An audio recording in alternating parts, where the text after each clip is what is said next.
Hare Krishna. Hare Krishna. Hare Krishna. Krishna. Welcome to Flat Earth Fridays in Freeport, the ongoing discussion series about Vedic cosmology and the flat Earth concept. Today we'll be talking about gravity, the theory of gravity. The theory of gravity is not mentioned in the Vedas, and so we're going to study that today. What do the Vedas say about gravity?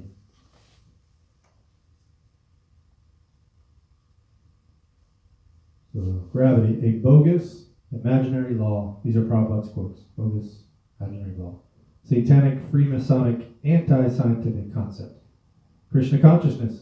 We are anti-gravity. It is a question of adjustment of air, not the law of gravity. There is no question of law of gravity. It is the air.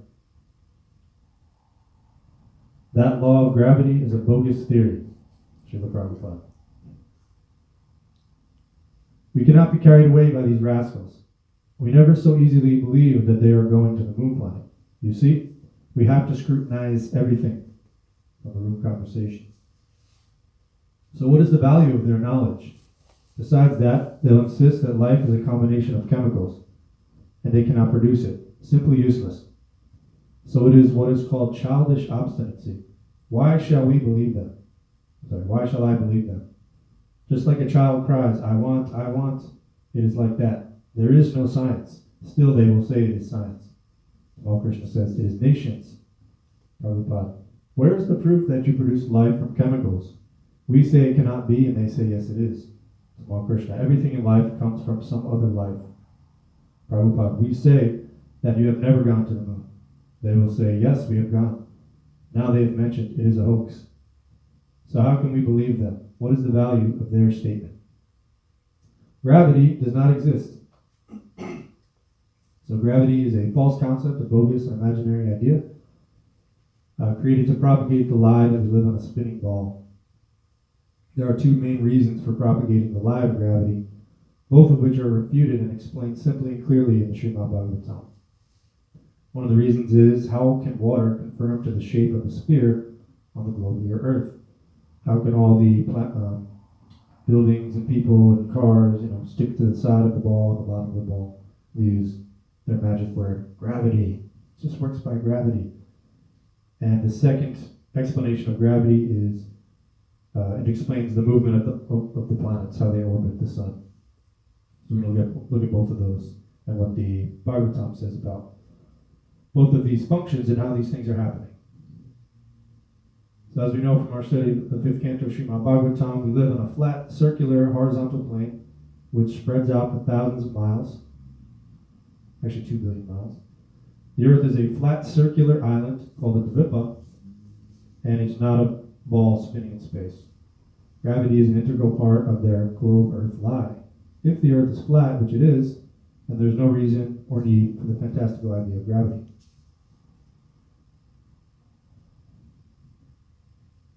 So these two things, so the first one, basically, as I said, the earth is flat, so there's no need to explain how everything sticks to a ball. So that's out. And the second one, the movement of the planets, is explained in the Bhagavatam that it's a manipulation of air, which we shall get into further. So Srila Prabhupada, being the Acharya, Shakti Vaishavatar, sent to spread the glories of Krishna, he knew there was no such thing as gravity. So let's read this conversation. Shutakriti says, just like they say that the moon does not go away because the earth is attracting it, which is, speaking of the law of gravity. Prabhupada, oh, what is the earth? Laughs. All bogus. Paramahamsa. But if we tell them that there is no law of gravity, they will say that why is it that if you throw up a ball, then it comes down? Prabhupada says, it comes down heavy, then it comes down, that's all. And he laughs. Shutakriti. But that heaviness, they say, is gravity. Prabhupada, you can call anything. Laughs. But if Krishna desires, a football may not fall. Just like so many planets, they are carried up by the air. All these planets are moving only by the air. So the heavy land, heavy cloud is carried by the air. It is a question of adjustment of air, not the law of gravity. Now the whole universal planetary system are floating and rotating around the pole star. Is that the law of gravity rotating? It is the arrangement of air. By the air it is up. Just like there is a dust storm, so many are floating in the air. There is no question of law of gravity. It is the air. And who is controlling the air? That is the Supreme Personality. Just like in Darwin, the motor buses were floating by the air. It was a great storm there.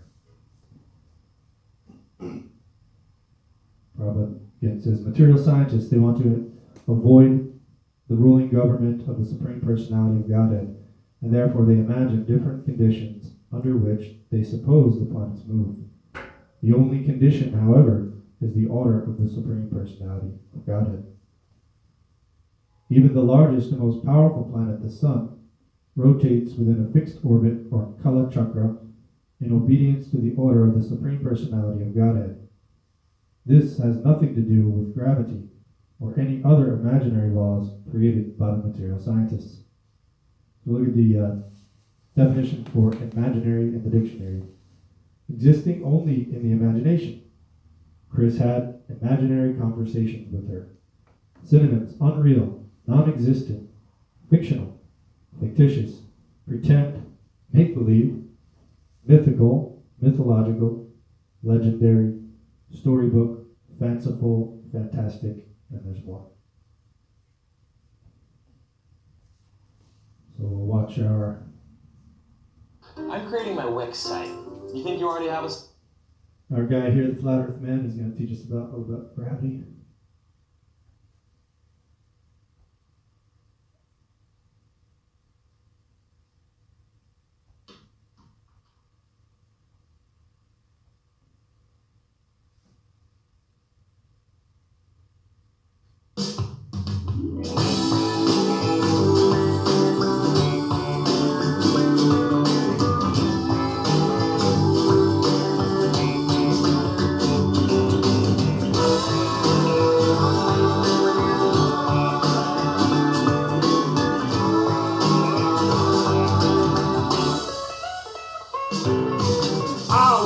When I learned in school about gravity, it was so cool.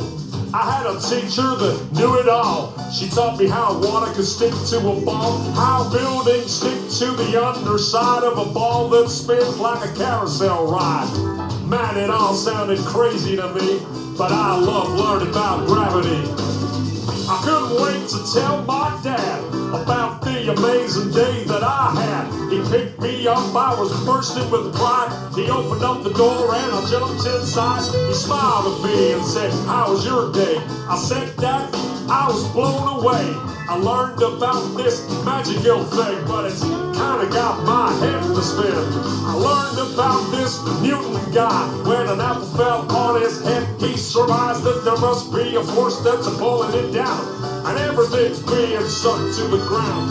A force that sticks us all to this ball. The people, the buildings, the oceans, and all. So it was written in history. Newton had discovered gravity." He just looked at me and said, "Don't believe in gravity. Don't believe in fantasy. Don't believe, 'cause the theory's all it is. It's never been proven, but they teach it to the kids."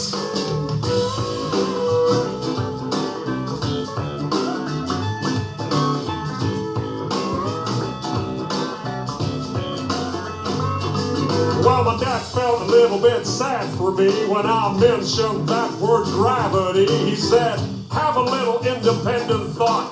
Question what you've just been taught. I mean, how the hell could a ball that spins make a force so strong that sucks everything in? Yet birds and insects fly unaffected. Gravity must be so selective. Think about it logically, 'cause that don't make no sense to me. You gotta question all those preachers preach, question all those teachers teach. You see, gravity is just a bunch of bull. That Newton guy's just a lying fool. These guys like Newton shouldn't be trusted. Their free Masonic lies have been busted. In fact, my boy, it's dead density, and that's why things fall down, you see. An object always falls to the ground if it's heavier than the air that surrounds. If it's lighter than air, then it'll rise, it'll keep on floating up to the skies. That's what's known as buoyancy, and that makes more sense than gravity. So let me tell you one more time, boy. Don't believe in gravity. Don't believe in fantasy. Don't believe, 'cause the theory's all it is. It's never been proven, but they teach it to the kids.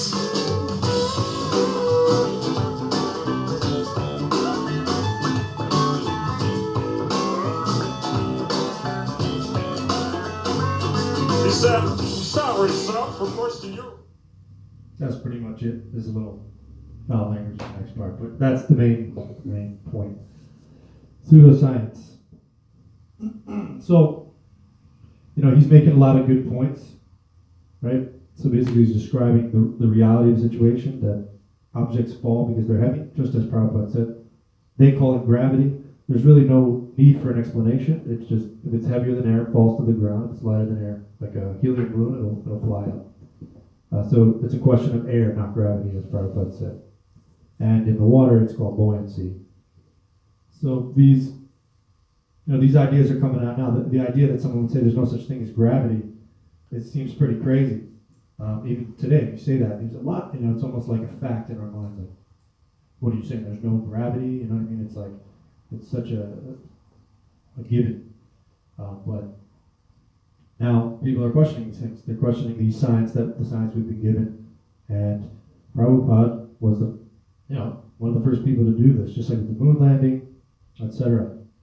And he brought up all these points about the air. There's different conditions that gravity doesn't work. So really it's an imaginary law. Here Prabhupada says, well, the law of gravitation, Krishna Tiwari says, well, the law of gravitation, anything we know about gravity did not come from the Vedas. Prabhupada, not from Veda, but it comes from Mr. Newton. So now we'll go into Isaac Newton a little bit, who he was, and this theory that he came up with. So, this is Prabhupada's quote: the atheists and scientists are trying to get God out of things. We are doing just the opposite, trying to put God into everything. They are God-less, nonsense. We are God-full, God-sense, or God-conscience.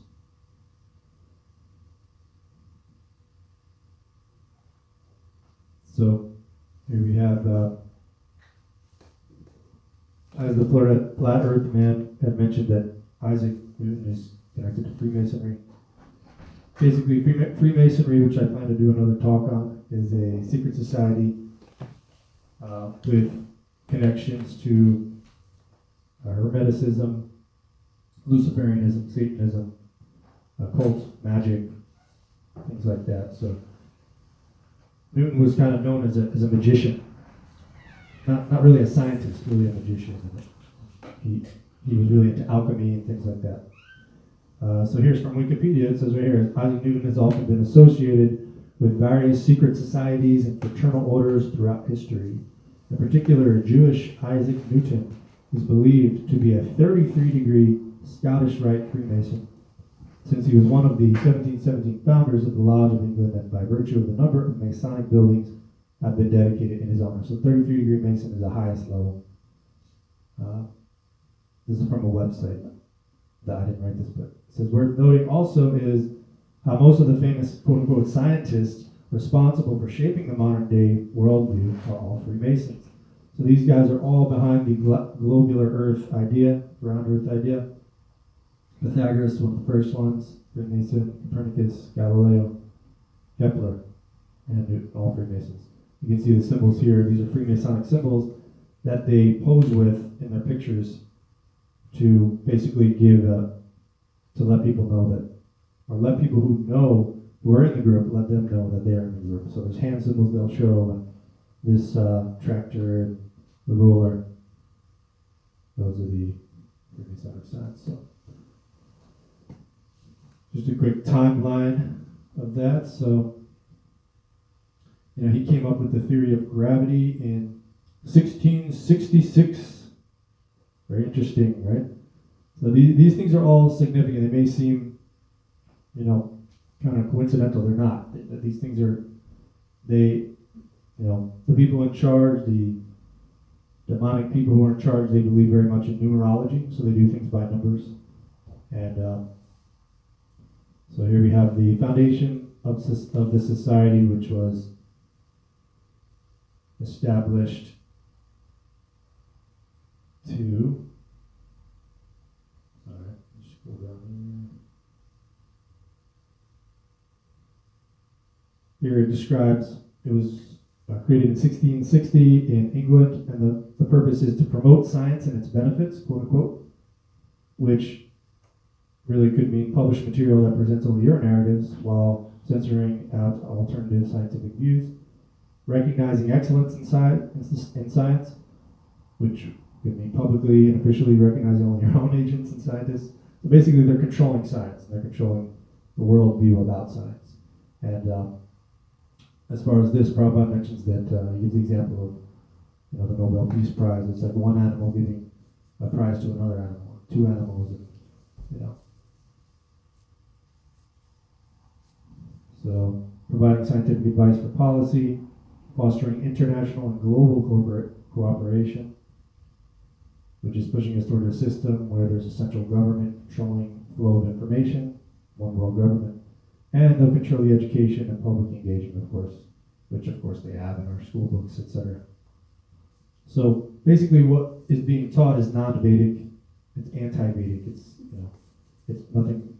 As we know, it's a heliocentric model rather than a geocentric model. They're saying Earth is round instead of being flat. So there's a lot here that you can look into. There's these hand signals that they give in their pictures. This M for Mason. This was Isaac Newton's coat of arms that was given to him by the Queen when he was knighted. Down here. That's it right there. So these, just like the Skull and Bones Society was another secret society. And Isaac Newton was an early member and a president from 1703 to 1727, so he was very heavily involved.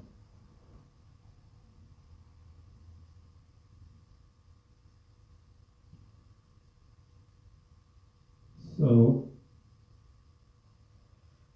basically, this Royal Society set up. Then the apple falls on the head of one of the Freemasons. So one of the guys in the group in 1666, apple falls on his, didn't really fall on his head, it just fell, and he observed it. And he came up with this idea that there must be a force that's sucking the apple to the ground. But Prabhupada debunks that, as we'll see soon. So here we'll just listen to Prabhupada speaking with Madhavisa.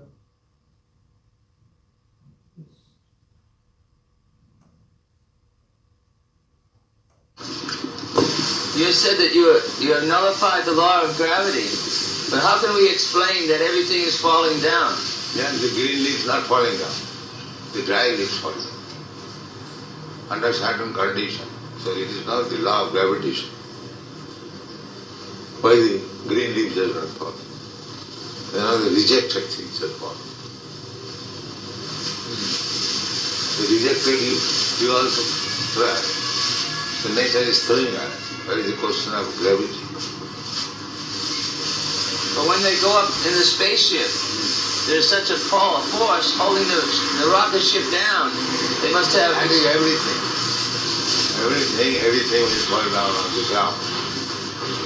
But the controlling power is the air. If the air is adjusted, then it will not fall down. That's why when they go into outer space, they become weightless. They can float without any airplane. That's what they are doing here. But we see that if we can make adjustment of the air, that is where we see the heavy cloud bearing many million tons of water. They do not fall down, they float. What is the law of gravity?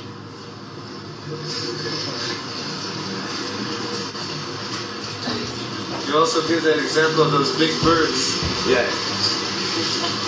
Big birds. They carry anything, they don't. We have not seen such a bird. What you have seen? You have seen your father and mother, that's all. What you have seen? You are still in the womb of your mother. What you have seen?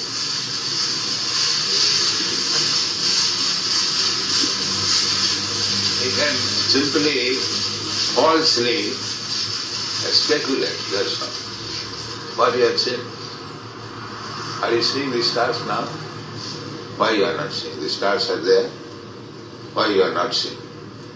My eyes are not good. Therefore, if you have got imperfect eyes, what you can see? First of all, you admit that you have got imperfect eyes. Then what you can see with your imperfect eyes? If you are a blind man, what is the use of telling, I do not see? And you are a blind man, what you can see? First of all, you admit that you are a blind man. Then talk of sin.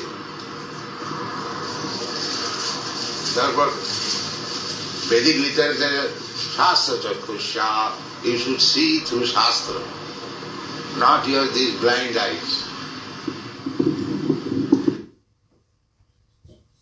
Whoa, Jai Shri Prabhupada.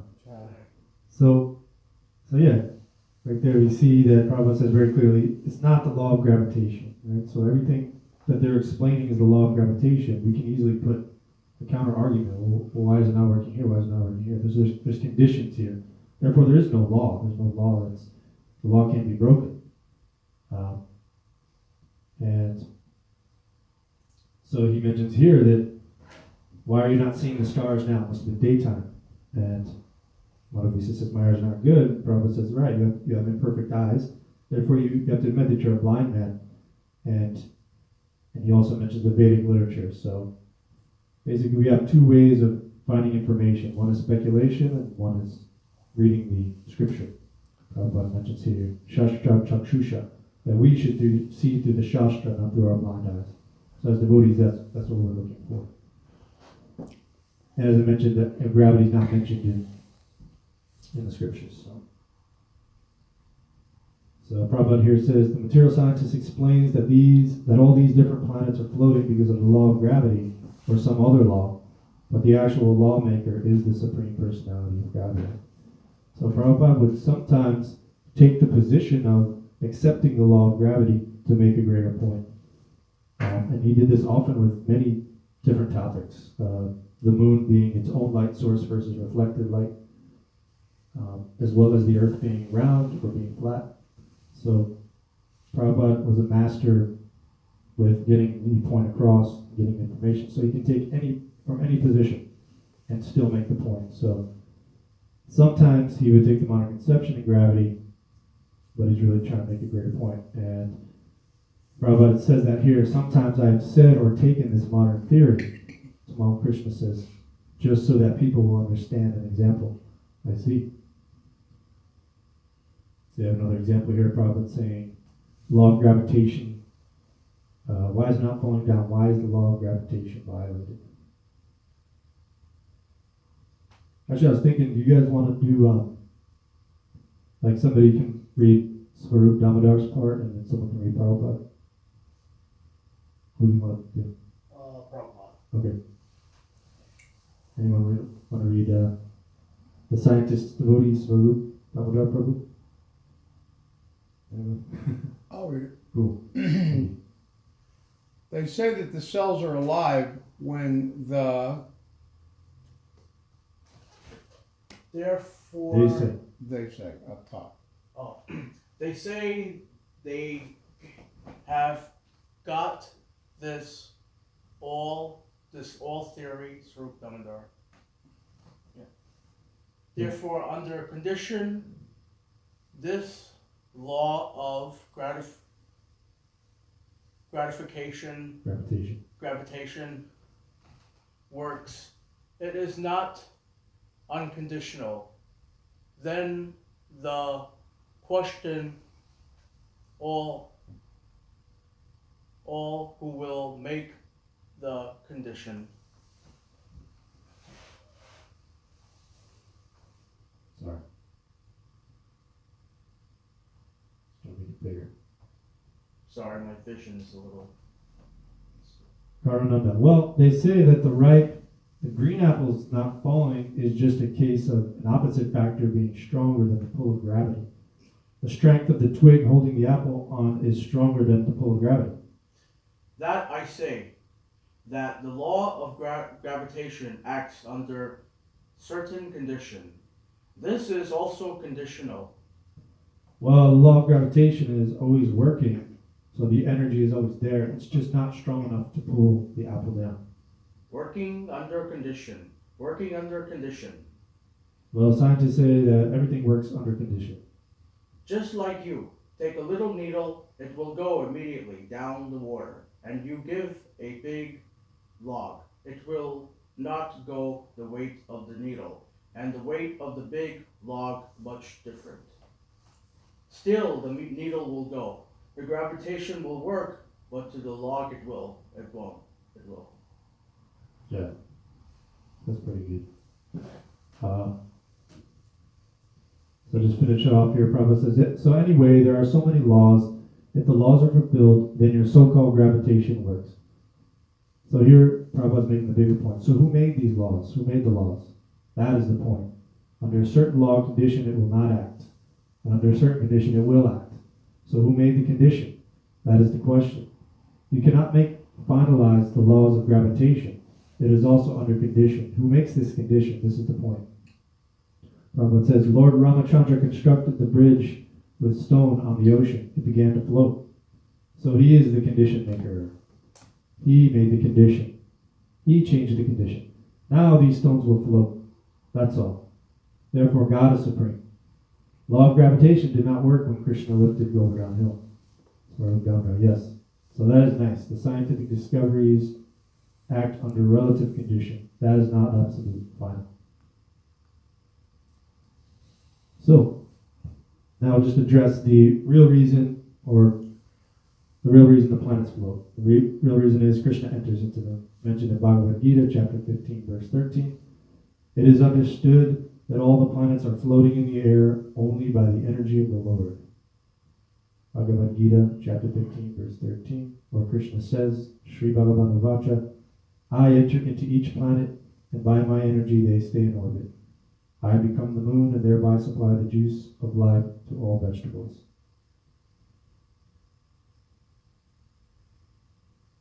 And so the other thing that they say gravity does is to revolve the planets in orbit. So truth is, the stars and the planets, according to Bhagavatam, are moving because of the manipulation of air, because of karma.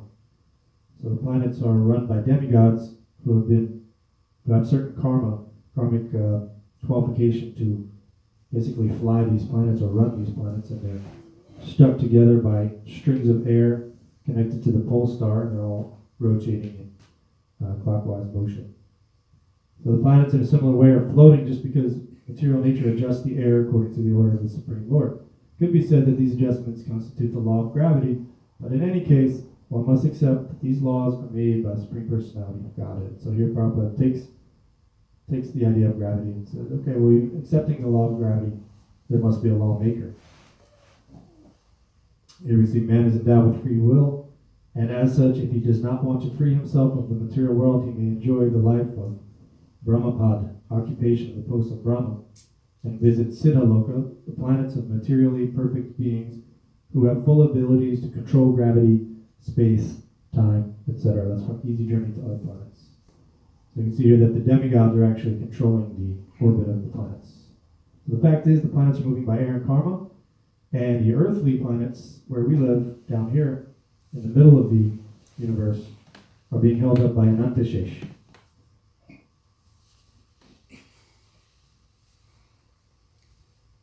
So this is the main verse in the Srimad Bhagavatam that describes the rotation of the planets and how they're working. Anyone like to read this, please? When bulls are yoked together and tied to a central post to thresh rice, they tread around that pivot without deviating from their proper positions. one bull being closest to the post, another in the middle, and a third on the outside. Similarly, all the planets and all the hundreds and thousands of stars revolve around the pole star, the planet of Maharaj Dhruva, in their respective orbits, some higher and some lower. Fastened by the Supreme Personality of Godhead to the machine of material nature according to the result of their fruit of acts, they are driven around the pole star by the wind and will continue to be so until the end of creation. These planets float in the air within the vast sky, just as clouds with hundreds of tons of water float in the air, or as the great Shenya eagles, due to the results of past activities, fly high in the sky and have no chance of falling to the ground. Okay. So, devotees may have heard Prabhupada speak about the planets and the stars being like a tree, and all of the planets and stars being like the branches of the tree, and that the entire tree is rotating around us down here in Bhumandala. So everything is rotating like this, and then the sun is going around the entire tree. So that's what that's describing. Every planet is in its fastened place, but they're all rotating in their specific positions, just like a bull yoked to a central post, crushing rice. So just read this purport. According to the description of this verse, the hundreds and thousands of stars and the great planets, such as the Sun, the Moon, Venus, Mercury, Mars, and Jupiter, are not clustered together because of the law of gravity or any similar idea of the modern scientists. These planets and the stars are all servants of the Supreme Personality of Godhead, Govinda or Krishna. And according to his order, they sit in their chariots and travel in their respective orbits. The orbits in which they move are compared to machines given by material nature to the operating deities of the stars and planets who carry out the orders of the Supreme Personality of Godhead by revolving around Jivaloka. So the question of how the planets and stars are floating is also answered in this verse. It is not because of the laws of gravity. Rather, the planets and stars are enabled to float by manipulations of the air. It is due to such manipulations that big heavy clouds float and big eagles fly in the sky. Modern airplanes like the 747 jet aircraft work in a similar way. By controlling the air, they float high in the sky